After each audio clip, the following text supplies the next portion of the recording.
Setiap kali kita mendongak ke langit, awan-awan kelihatan seolah-olah kapas gergasi yang ringan, melayang bebas. Tapi pernahkah anda terfikir, awan yang nampak begitu gebu ini sebenarnya membawa beban yang mengejutkan? Persoalan ini mungkin jarang muncul, namun jawapan saintifiknya pasti akan mengubah persepsi anda tentang keajaiban alam sekitar kita yang penuh misteri. Bersedia untuk terkejut? Menurut kajian meteorologi, satu awan kumulus biasa boleh mencecah berat sehingga 500 tan metrik. Bayangkan, itu bersamaan dengan berat kira-kira 100 ekor gajah dewasa, atau mungkin 50 buah bas sekolah. Angka ini memang sukar dipercayai, sehinggakan kita tertanya-tanya bagaimana sesuatu seberat itu boleh kekal melayang di udara tanpa jatuh ke bumi.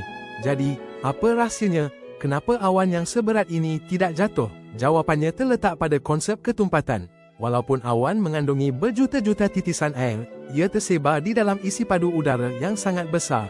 Ini menjadikan ketumpatan keseluruhan awan jauh lebih rendah daripada udara di bawahnya. Selain itu, arus udara panas yang naik dari permukaan bumi juga membantu menolak awan ke atas, mengekalkan keseimbangannya. Fenomena ini menunjukkan keindahan hukum fizik di sebalik keajaiban alam.